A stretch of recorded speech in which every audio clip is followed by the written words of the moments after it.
All right, thank you. Have a good night. Appreciate it. Okay.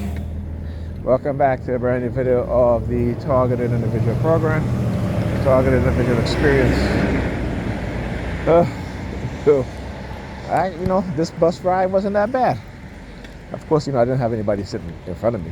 So, and what a surprise how I got that bus, very quick tonight, right? As instead of having to wait almost an hour for a damn bus I've been doing all this week. Excuse me. Also, if I forget, so of course, when I had called Ethan at 9:30, they brought out the fire trucks and the police, the federal police using their sirens, right? There are times when I would call my son to see where he's at, and they would immediately start using their sirens. All right, and again, I talk about how they've conditioned black women to. Yeah, gotta be a female. It's raining. She's driving so damn fast. I tell you.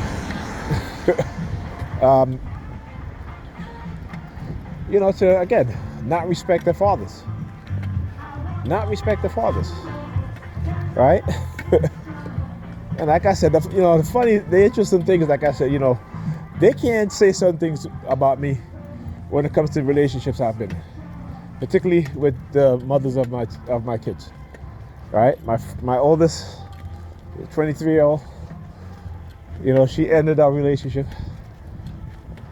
and Pam ended our relationship. Right, so what I'm saying, because I'm just like. And then they become very vindictive because you didn't pursue them, because you walk away, right? They ended and they're like, you're supposed to chase them. No. Even though we did try to get back together, but no, she was just into playing games. And I realized, what kind of woman that I was dealing with. You know what I'm saying? Even with Pam. And it took me a while to really get to understand. And I have to thank, my friend from Atlanta. She had mailed me this, a whole bunch of information of female narcissists and their personality traits. And I was reading these things, like I said, that's why, like I said, even though I try to be more understanding, you know what I'm saying? Because, she was never understanding to me in terms of her trying to understand what I was going through. And I just realized that, it's her personality, right? Her personality has developed a certain way. And, so even when I was asking for help to help me deal with some of the things that I was dealing with in terms of giving me reassurance of certain things or what have you to help me, she just couldn't be bothered. And I said, okay, fine, what have you. All right. But I try to understand her personality, and I do understand her personality. And like I said, this is why I still continue to do what I do, even though I don't do as much as I do, but I still do more than what any other man would do. Right. I would say most men, not any other man, but what most men would do. Right. So, and because again, I understand her personality. Right. But that doesn't mean that I have to be silent, and not say anything when she does things and continue to do things that is detrimental to our children, right? That doesn't mean that I have to, when I walk into that house and, and it smells so bad and it's even more of a mess, that I'm supposed to be silent about that, because that's what they want. So when I mentioned it to her, they'll use the police sirens. They'll use the sirens to try to intimidate me or to, even tonight. I mean, she had texted me. Because I had texted her about, I said I text Ethan and I didn't hear back from him. She texted me. She was like, "Oh, I'm 30 minutes out, and I spoke to my friend, and her husband's going to bring him home." And immediately as I got that text, and after I finished reading it, they started with the sirens, right? And I talk about how every time she would come, right before she come in the house, they would use their sirens because they were tracking her as well as tracking me also, right? So, but what it is that they create a false narrative about you, right? While they manipulate these women to engage in negative behavior towards you, towards their children, if you have children with them, in order to hurt you, we're not realizing that they're hurting themselves and their children, right? Like she thinks I'm like, how am I trying to control you? We have not had a relationship. I've been intimate in almost what, 8 years, right? When you was dating whoever you were, I was still there, watching the kids. You know what I'm saying? And all I asked of you was that if I watched the kids for you, I agreed to watch the kids for you, and we agreed on the time that you will come home at a certain time. But that's not what they wanted. That's not what she wanted. They had convinced her to have her believe that I was going to be her servant. So I was going to clean up her house all the time. I'm going to cook while she go out, whatever, with her man or what have you. And she would come home and what have you, and I'd be laying in the same bed, and I'm sleeping on this side, she's sleeping on that side, like no concern, like no care for my feelings, right? My emotional state, my mental health state. You know what I'm saying? That's look, noise campaign.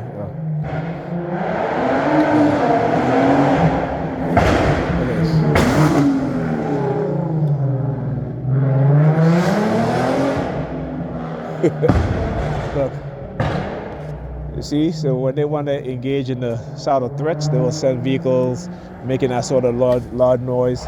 If they can't use the firecracker to engage in that subliminal gunshot type of shit that they normally do, or they'll, if I wake up in the morning, they'll have like this loud bang, right? Constantly going. But like I said, I'm glad I'm out here to do this and to show you guys exactly what it is that they do. Because it's about, what time is it? 12 o'clock at night. You know what I'm saying? But anyway, and that's what they want, and they figure because I'm still I still care for her, I still have feelings for her.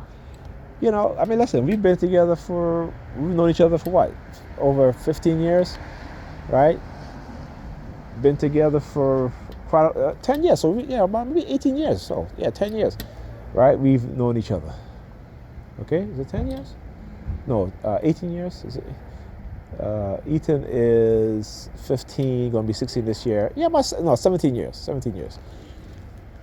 Right? We've been, in a long-term relationship, the longest relationship I've ever had. You know what I'm saying? And the fact that I'm still there, and you guys see exactly what I'm still there, what have you.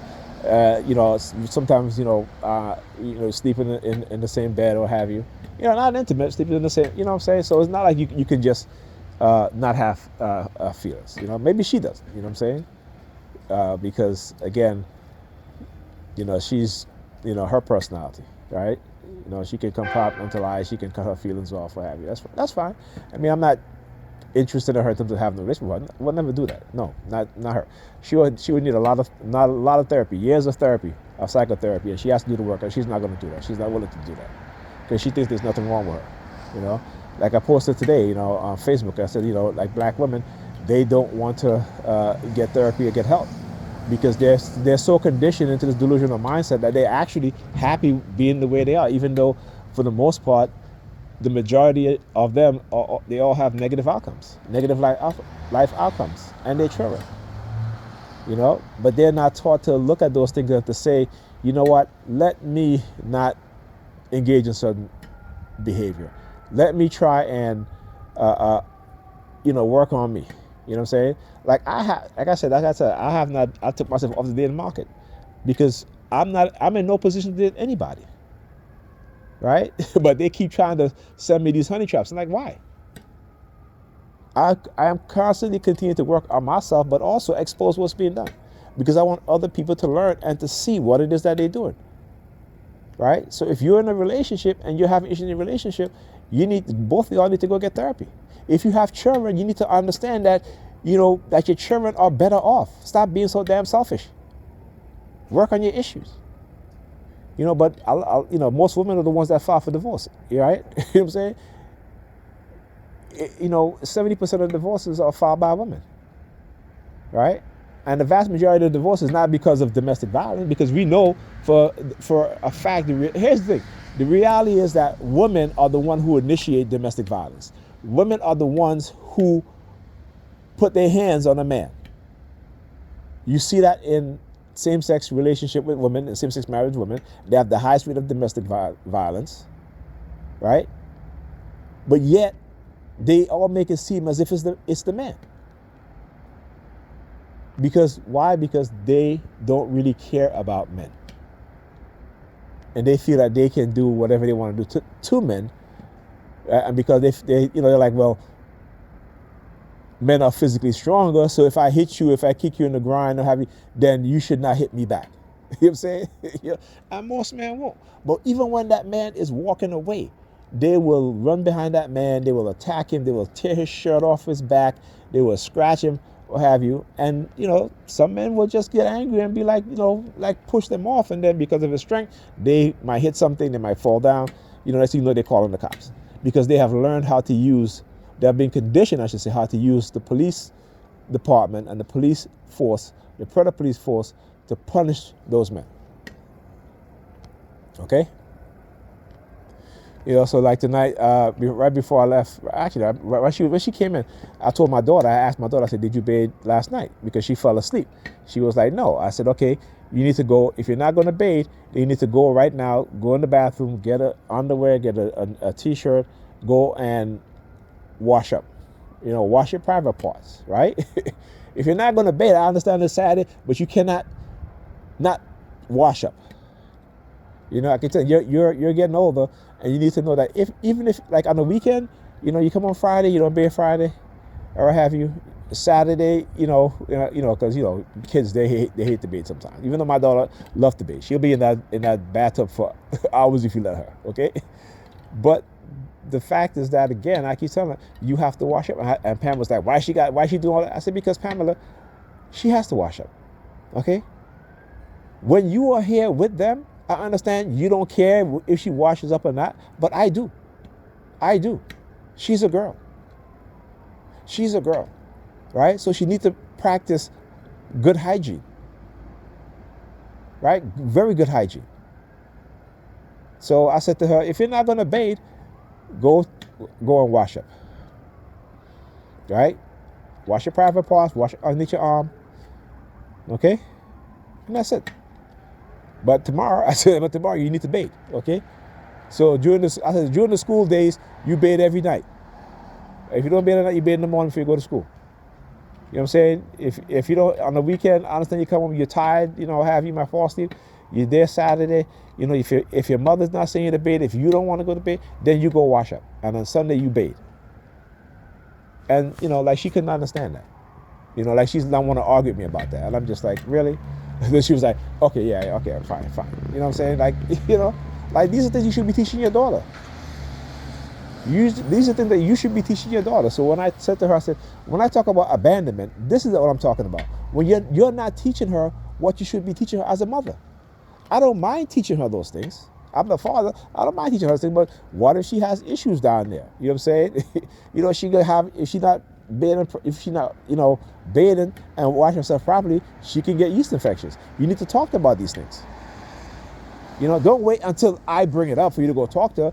This is something that you should already have been talking to her about. Talking to her about eating yogurt, right? About her pH balance and having proper pH balance. Talk to her about these things. And the thing is that I used to buy her yogurt all the time. And sometimes I go to the store, buy her yogurt. And I said to her, as a young girl, even when you become a teenager and you go into womanhood, that yogurt is something that you should have in your fridge all the time, right? You know what I'm saying? So, and I said to her too, you need to stay away from sugar, right? So we raise our kids, and I have to give her credit for that, where we don't give them a lot of sugar.